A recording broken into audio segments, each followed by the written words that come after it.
Hello everyone. In this today video, we'll discuss about Raynaud's disease, which is a vascular disease. Definition: it is the disorder affecting the blood vessels of the fingers and toe which become abnormally constricted. So, Raynaud's disease is a disorder which affecting a blood vessels. So mainly this disease condition is affecting the blood vessels. So blood vessels and mainly જે ફિંગર્સની જે blood vessels છે finger and toy, તો એની જે blood vessels છે એ કેવી થઈ જશે? It's become abnormally constricted. તો અબનોર્મલી એ કેવી થઈ જશે? કન્સ્ટ્રિક્ટેડ મતલબ એકદમ સાંકડી થઈ જશે. બ્લડ સર્ક્યુલેશન એ જગ્યાએ કેવું થઈ જશે? ઓછું થઈ જશે. ફિંગર્સ જે છે ફિંગર્સમાં and toe, it causes decreased blood flow to the finger and toe. So because of this constricted, તો constrict થઈ જશે એના કારણે જે બ્લડ ફ્લો જે છે એ કેવું થઈ જશે? It's become a decreased of the fingers and toes and rarely affecting the blood vessels of the nose, ears, lips and nipples. So this disease condition is mainly occur in the finger and toes, but rarely this disease condition is also affect the nose, ears, lips and nipple also. Types of Raynaud's disease condition: first, primary Raynaud's disease and secondary Raynaud's disease. જ્યારે પણ primary disease condition જે હોય તો primary મતલબ કે બીજી કોઈ disease condition એને અફેક્ટ ના કરતી હોય અને જેના કારણે થતી હોય તો it is a primary. And જ્યારે બીજી કોઈ સેકન્ડરી ડિસીઝ કન્ડિશન જે હોય અને એના કારણે જો કોઈ પણ ડિસીઝ કન્ડિશન થતી હોય તો એને આપણે કહીશું સેકન્ડરી ડિસીઝ કન્ડિશન. સો અહીંયા આપણે જોઈએ ફર્સ્ટ છે કે primary Raynaud disease. So when the condition occur by its own and is not associated with any other disease. તો પ્રાઇમરી રાયનોડ ડિસીઝ છે એ આપણે ક્યારે કહીશું? કે જ્યારે આ ડિસીઝ કન્ડિશન જે છે એ પોતાના જ કોઈ જે કોઝ છે જેના કારણે થતી હોય, એટલે કે બીજી કોઈ ડિસીઝ કન્ડિશન જોડે એસોસિએટેડ ના હોય, તો it is a primary Raynaud. Next, secondary Raynaud disease condition. Secondary Raynaud disease condition એ શું છે? So when the condition occurs before the of another underline cause. So બીજા અંડરલાઇન જે કોઝ છે એટલે કે બીજી કોઈ ડિસીઝ કન્ડિશન જે છે એ કોઝના કારણે જ્યારે આ કન્ડિશન ઊભી થતી હોય કે ફિંગર્સ એન્ડ ટોય જે છે એ કેવું થઈ જતું હોય? અબનોર્મલી કે કન્સ્ટ્રિક્ટ થઈ જતું હોય, તો એ થાય અંડરલાઇન કોઝના કારણે, તો એને આપણે કહીશું સેકન્ડરી રાયનોડ્સ.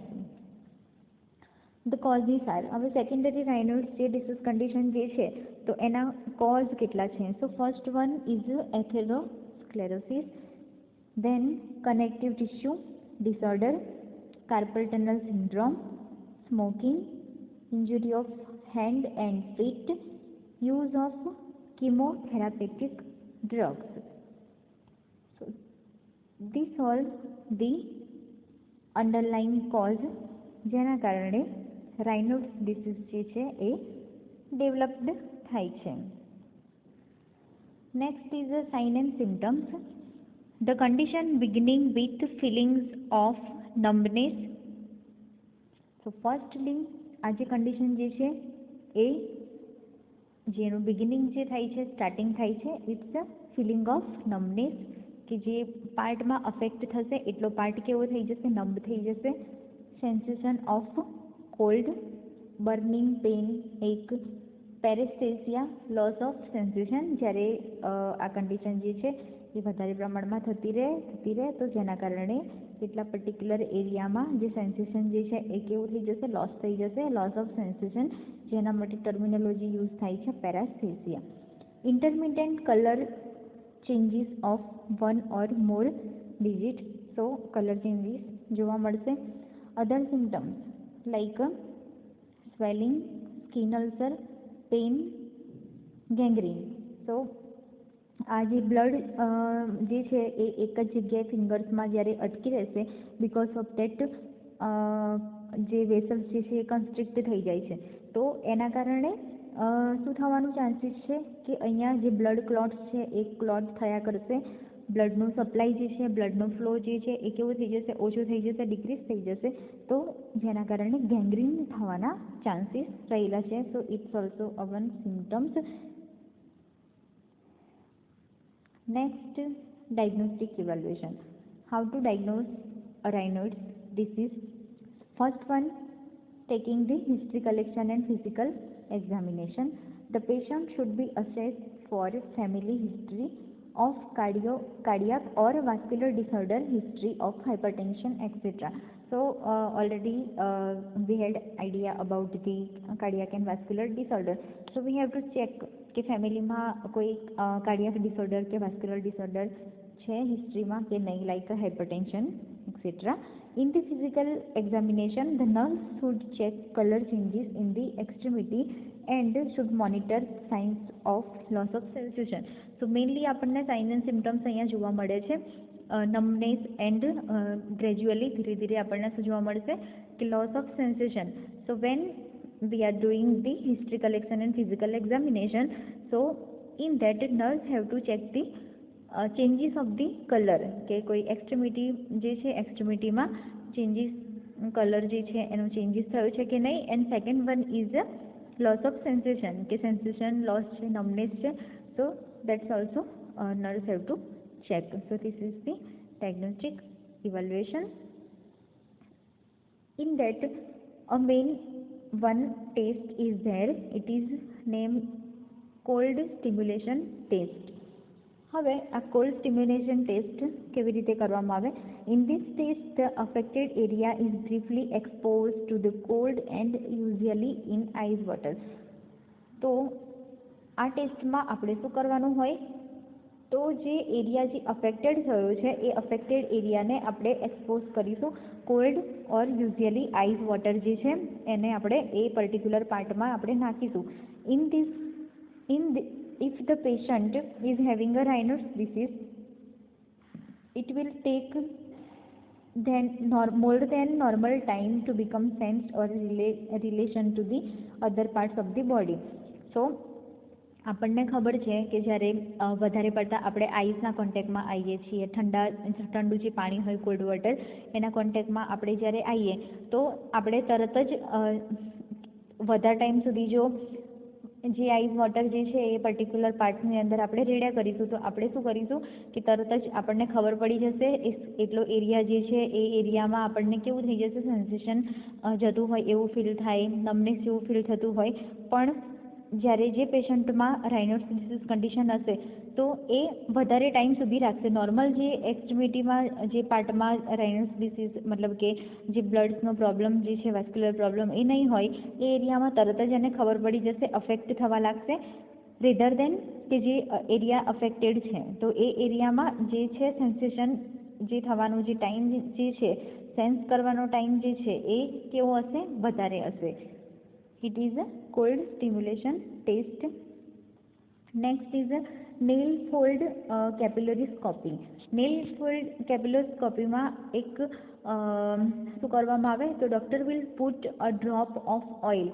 સ્કિનમાં એક ડ્રોપ ઓફ ઓઇલ જે છે એ નાખવામાં આવે અને એ નાખીને પછી અંડર ધ માઇક્રોસ્કોપિક એક્ઝામિનેશન જે આર્ટરી જે છે એને શું કરવાનું આવે કે ઓબ્ઝર્વેશન કરવામાં આવે કે નેરોડ છે કે નહીં. So in this case the doctor will put a drop of oil in the skin of the base of the fingers and nail then look its under the microscope. So જે fingers અને finger nail જે છે એમાં શું કરવામાં આવે એક drop of oil નાખી અને પછી એને માઇક્રોસ્કોપની અંદર ઓબ્ઝર્વેશન કરવામાં આવે, એક્ઝામિનેશન કરવામાં આવે so that the doctor can observe the narrowing of the artery. તો આર્ટરી જે છે એ નેરોડ થઈ છે કે નહીં એને ઓબ્ઝર્વ કરવા માટે. And blood study. So blood સ્ટડીઝમાં આપણે મેઇનલી ચેક કરીશું. In the blood studies usually ESR level will be get increased. ESR level જે છે એ મેઇનલી આપણને શું જોવા મળશે, ઇન્ક્રીઝ જોવા મળશે if the patient is having Raynaud's disease. Management. First is a lifestyle modification, second one is a pharmacological management. Lifestyle મોડિફિકેશનની અંદર આપણે શું ચેન્જીસ કરવાના? So firstly avoid caffeine. Caffeine cause constriction of blood vessels, so it should be avoided. Take care of hand and feet. If the patient is having disease, should give care to hands and toes. Prevent from injury. Avoid wearing tight dresses. So avoid the wearing tight dresses is also a lifestyle modification જેને modified કરવાની જરૂર છે. Pharmacological management. In the pharmacological management, first we have to give the calcium channel blocker drug.